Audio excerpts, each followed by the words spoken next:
name is Tracy Castro. Thank you for giving me a few minutes of your time. Today we're going to talk about a low sodium diet. More so things you might have at home, things you're eating that you may not know actually how much sodium is in there.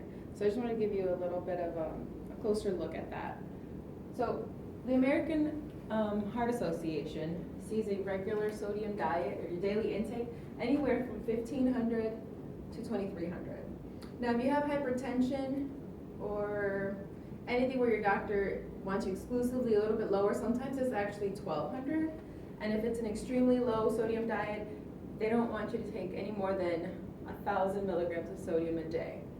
So when we talk about 1,000 milligrams of sodium a day, it's about half a teaspoon. So I gave you a sheet, a little bit on what the American Heart Association has. So you can see on the sheet, down here it gives you an actual measurement. And when you think about it, a whole teaspoon of sodium is 2,300. That's your total intake on a healthy individual. It doesn't seem like you would use that much, but when you think about it, it's not about how much you actually sprinkle that's the problem, it's what's already in there. A lot of the prepackaged foods already come really high in sodium just to keep them fresh. So I have some examples here. So these are some examples. A lot of you work, a lot of you pack lunches. So I know it's a busy day and you want to get in somewhere, grab something to eat, or pack a lunch, something you don't have to put in the refrigerator. So here's a few items. So first, for breakfast, a lot of people like bacon, me myself. So for bacon, the serving size, if you actually looked at it, it's only 2 strips of bacon. So 2 strips of bacon are about 290 milligrams of sodium. I don't know about you, but I can probably eat about half of this packet myself. So that's a lot of sodium for the day. And then we also have pasta sauce. So a serving size for pasta sauce is actually half a cup.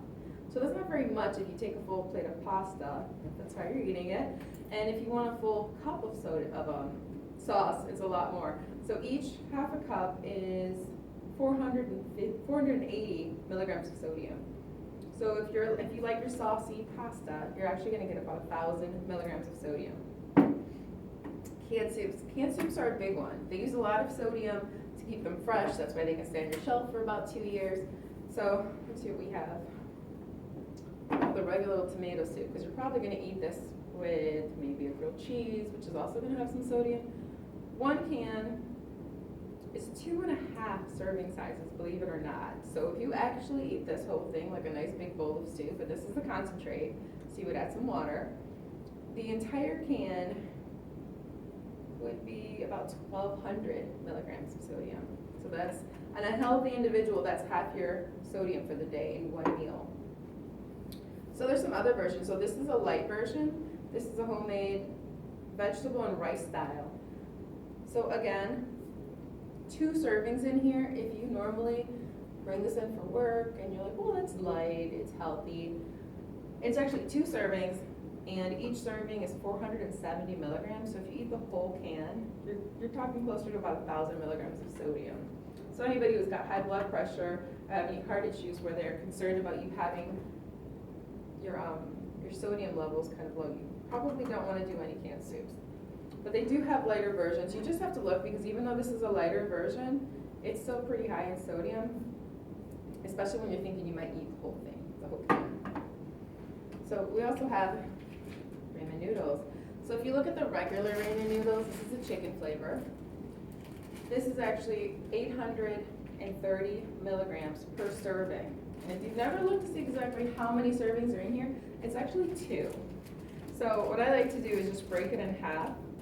And I have no worries for cholesterol, so I actually add an egg. It fills you up, and it's not so high in sodium. Or another thing I do, especially like with my kids love this, I actually do half the packet. So I never give them the whole thing if I have just the regular. It's kind of hard to find the low sodium ones.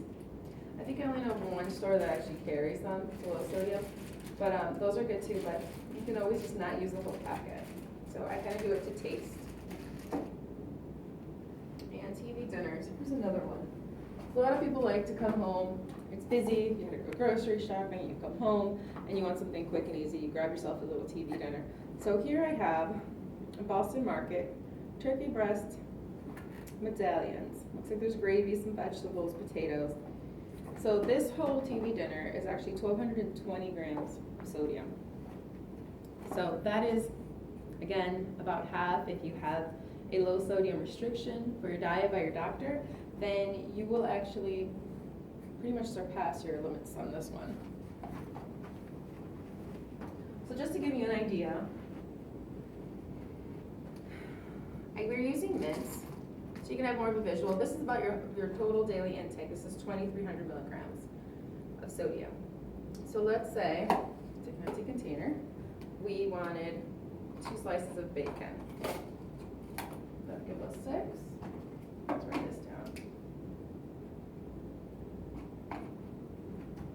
Actually, that'll give you 290 per serving. Let's go. So you want 4 slices. So we got 4 slices. And then we're gonna come into work and eat a whole packet. It's gonna give us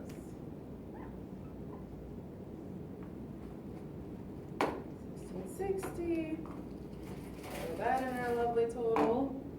And then we go grocery shopping, we do a couple errands, we come home and we grab our TV dinner. We're like, it's turkey, it's gotta be healthy. Let's add that in there. Did 20. We're gonna add that up for the day. What are we, 11, 12, 14. It's actually 3,460 milligrams of sodium. That is about almost 1.5 times what you should be taking in a day. I mean, even though this is the limit, if you're African American, you have a very high likelihood of having hypertension. If you don't have it at a younger age, you will eventually probably get it. It's very likely, and you kind of want to be on top of it. The best thing you could do when you're genetically disposed to something is try to do as much as you can to help yourself before it actually gets bad. So any signs for, if you are not diagnosed with high blood pressure and you want to know what you should look for, you're going to want to look for frequent headaches, anything like that. Nosebleeds, those are signs of possibly having high blood pressure. And a lot of people don't even have those symptoms and actually have high blood pressure. So you definitely want to talk to your doctor if you have your mom, your father, a lot of high blood pressure running in your family. What else can I tell you? Oh, another thing, when you're looking at labels, you definitely want to look at serving sizes. But another thing you want to look at, when you're looking for sodium, there's other actual sodiums in the packages that you want to look for. So anything that has sodium in front of it is going to be your sodium. So you're going to want to look at that. There's sodium alginate, sodium bicarb, sodium hydroxide, and then you have the disodium phosphates and the monosodium gluconate, the MSG. I'm sure many of you have heard of MSG. If you didn't know what that is, it's a sodium. And the trisodium phosphate.